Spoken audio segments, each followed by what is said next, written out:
and welcome to Round Robin. I'm your host, Robin McCormick with the City of Hampton. And if it's spring and it's warm, it must be time for the kickoff of festival season. And in Hampton, that means the International Children's Festival. Here to tell us all about it is Trotter from Parks and Rec. Hello. Hello, Robin. How are you? I am good. Wonderful. I am excited. I'm ready. We are ready excited. For festivals. Yes. Well, the International Children's Festival is on Saturday, April 16th at Mill Point Park from 10 to 5. We have an array of activities planned for the day. Crafts, workshops, educational activities. It's a family-friendly event with activities for everyone, all ages.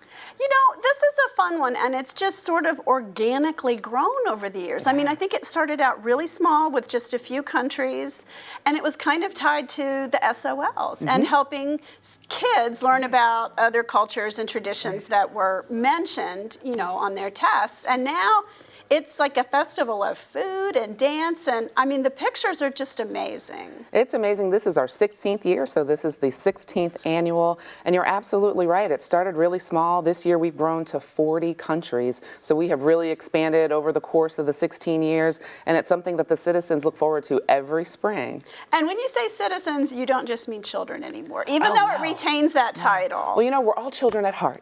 So, I mean, for all ages, from birth to grandparents, it's something for everybody. It's really something that the family can come and join together and just have a good family fun day and enjoy the city of Hampton. So sometimes different years you have different groups come or some kind of specialty performances. Do you know anything that's planned for this year? So I'm told we're going to have a special music and drum presentation this year. I'm excited because this will actually be my first International Children's Festival with the City of Hampton. But we also are having a special craft making and jewelry making project this year. And what's important is the festival is free to all the citizens. And we will have this year camel rides from 12 to 3. And that will be $3 per ride. Oh, yes. How fun. I think so. That's a little bit, you know, that's different for people who have come to. A lot of people here have never seen a camel. Like there isn't one in the Norfolk Zoo. I mean, you have to really travel. Yeah, so that's a nice spin to this year's festival. Is that only for kids or can I do it?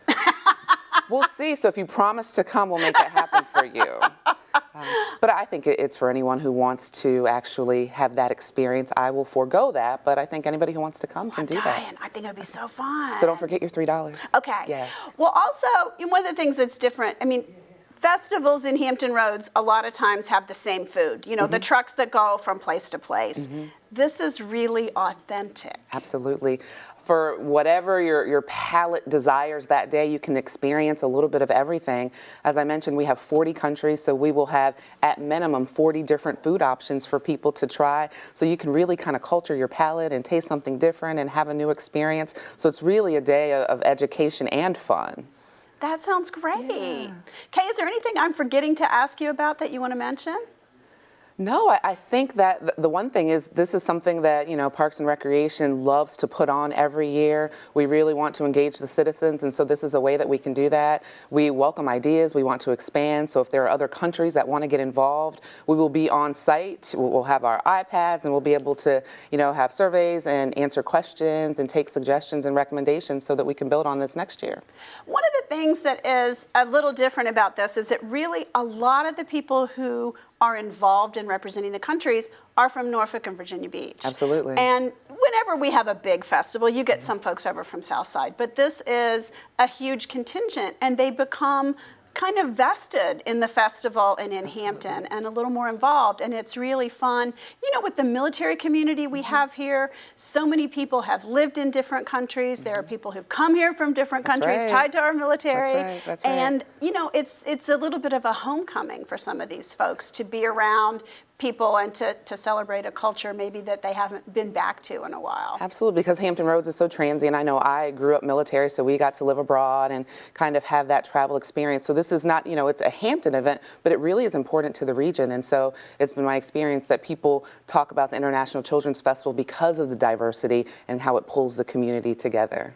Yeah, and you can see, I should let people know if they want a taste of what it's going to be. There's a lot of photos of the events from past years on the website, hampton.gov/Parks and Rec, and then you can go to the special events from there. And it stays active all year round. Like, that's what surprised me, is a lot of these folks are planning throughout the year and really working on costumes and dance and food, and so we get to all benefit from that. That's right. We found in Parks and Recreation, people engage with us on Facebook, and so they're talking about the event. Even now they're building up and what's to expect, what are the new countries you're bringing on. We can't wait for the food, we can't wait for the experience. So it's really an event that the citizens look forward to every year. And this is in Mill Point Park, but it's now spread up and down Eaton Street, right? It's spread up and down. It's kind of all over. And what's downtown. unique about it this year, we're partnering with the Hampton History Museum, and we're going to have train rides as well. So that's a nice, unique experience and puts a little bit of a different spin on the event. So people who've been in past years will have a new experience.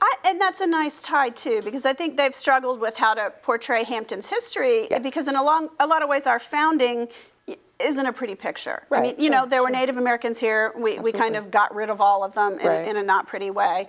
Africans were dragged over involuntarily, but yet contributed. And so all these groups contributed to the culture of Hampton. So they will look at celebrating, which is international in a whole lot of ways, but the Native American culture, the African American culture, and then the settlers who came over from mostly England, but other European countries as well. Yeah, so it's a nice day, and then the History Museum will be open that day, so people can go in and tour the exhibits and ask questions. So it kind of ties both ends of the city together. That's great. And in between, if you run out of international food to eat, there's plenty of places. That's right. There's lots of restaurants downtown, and ice cream.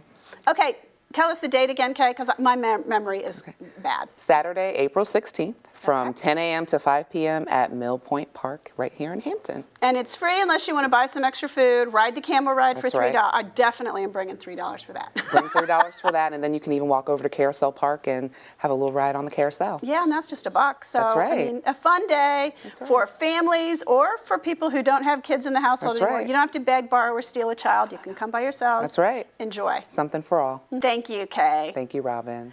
And thank you for watching. We're going to take a brief pause and come back with some folks who will be representing their country's culture at the festival.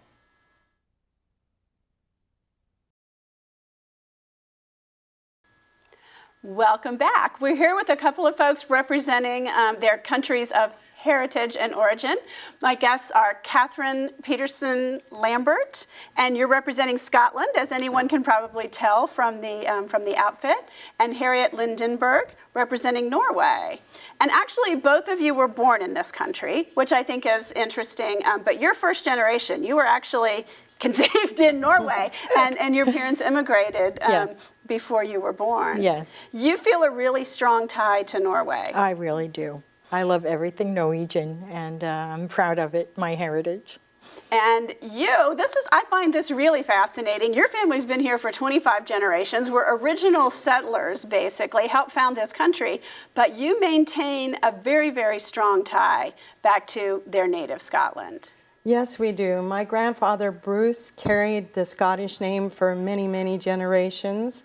And then, of course, the last of the Bruce line was my grandfather. But many of the first colonists and settlers were also first pioneers. And the Scots, being very hardy, moved into the Middle West, where the weather really wasn't any problem for them. They were used to the tough winters and the blizzards and the more adverse situations. A lot of Northern Europeans moved into the area as well. And so they found other Scots, and so I come from 5 Scottish generations, 5 clans. Now, what is special to both of you about the International Children's Festival? I think it's special to be a part of it, and then because I am so Norwegian or feel so proud of it, that I can tell the people about my country, the heritage of it, and show some things that are probably in every Norwegian's home. And it's just a great thing, and I was so happy to be a part of it. 9 years, I think, we're there now. So it's a tradition with our lodge. I belong to the Sons of Norway Lodge in Hampton Roads. We meet in Virginia Beach, and I have people that help me at that day, and throughout the year, we just get together. It's fun. So you with people who have Norwegian heritage or families or can Right. kind of share that bond year round. Yes, yes. Kathryn, you've been at the Children's Festival 15 almost since it years. began. Yes. Why? It's a huge volunteer commitment. You guys put in a ton of time. What do you get out of it? It's a fact that we can share the beauty of others' cultures, our culture, and spread this type of wonderful information to children, to educate children, and to let them know that there's just this huge world full of all of these wonderful countries and religions and philosophies and culture that they can take a part in, especially being an American of 25 generations. I have more than just 5 Scottish clans. So I have Native American, and I have Norwegian, and I have all of these different ethnicity and these different backgrounds. And for me, sharing what is Scottish to me is also very important too, because a lot of people don't know about the contributions that the Scots have made in the United States. And so the most important thing, I think, is sharing education with children in a fun and playful manner. We gave them free crafts and free food sometimes and samples of maps and things that are fun to do. And so to me, this type of education for children is very important and very fun for all of us. And I just love the people that I meet in the International Children's Festival, just from everywhere. So if you were to describe, a few things that are very important to you that are Scotland to you, what comes to your mind? The Picts, who were the indigenous people of Scotland, they were a very important aspect of Scotland, and their language, the language that's called Gaelic, and some people call it Gaelic. But it is of Alba, which is the land of Scotland, of course, and we call it Alba. But not just the language, but the culture of what is Scotland. Many people don't realize that a lot of the Scottish people still use medicinal plants. And since I study plants, I find this to be very, very important, because all of these herbs and all of these plants have been a part of their culture. And so that aspect of Scotland to me is one of the most appealing, because they can just go into their yard or go into the forest and find a plant and cure themselves. Not necessarily all the way. We do rely on Western medicine, but it's important, this folklore. I think that's true of almost every country if you Yes. go far enough back. If you look at colonial Williamsburg, they Yes. have the healing gardens and the plant gardens because that was medicine at And the a time. lot of those and they came brought from that Scotland over, and right, England from and Scotland, UK. and they adopted some of the things that the Native Americans did Yes, too. yes. Okay, so music, how important is music? Well, I couldn't live without the bagpipes. That is one of our foundations for Scottish music. And right now, young people have taken up the bagpipes and they put it into modern culture, and they've made it into rock music. So instead of just listening to the classical tunes of the bagpipes, we are now hearing it with guitars, and we're hearing it in what's called rock and roll. And isn't that fun? Like, some people might not like it, they might be purists, but Yes. to hear the change in a culture that goes back to the roots, Yes. I think that's a wonderful thing. I do too, and I encourage all young people to pick up the bagpipes and make it happen in any way they wish to express themselves. That's great. Okay, so Norway, tell us some really key things that, touch you about Norway. Well, when I went to visit Norway, my cousins are over there, and they took us to different places. And we went to a Viking museum, and you see pictures of the Viking ship, and you know about them. You've seen them in movies. But we went upstairs 3 stories high to get as high as the front of the boat and the back of the boat. And I thought, well, it's a pretty big boat. It's huge, and there are maybe 18 rowers on each side, so you might not realize how big that is and how strong that is years ago for them to travel so far in a boat like that. And that's interesting, because I know that the explorers and that early period is on the standards of learning tests for kids. But the Vikings are not just explorers and settlers. They're almost mythical. They have this like superhero kind of connotation. And how they, were made their boats strong enough and big enough to go such a long distance too and carry their supplies and things like that. And then I found out that the Viking boat is shaped kind of like that, like this. And now they made, you hear maybe the name Stave Church is a very old church in Norway, and that was made with the same construction that the Viking ships were made.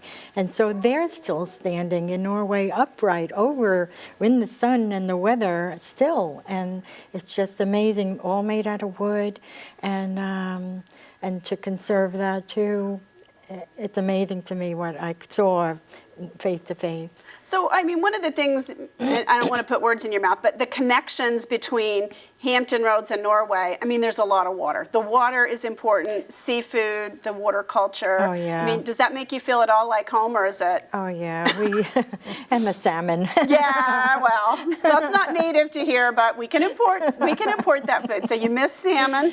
Yeah, there's a lot of water sports and stuff in Norway, as well as in the winter now, the winter sports and the skiing. I was, even my nieces and nephews that are very young, they go out and they ski. And it was the mode of travel in the beginning, of course, and of course it became popular. And they still use it today. And water sports and I don't know. It's just a very nice community of people. When you get together, you just feel like I'm home, you know. That's wonderful. Now, one of the things that you've brought with you that I think really will help kids connect to your culture is your Norwegian Barbie. Tell us the story about this. I was in Norway in 1992, and the Mattel company came to Norway, and they wanted to get an authentic costume for their Barbie doll for their international line. And so they interviewed, and they had a parade of girls come with their costumes on. Every county in Norway has their own costume.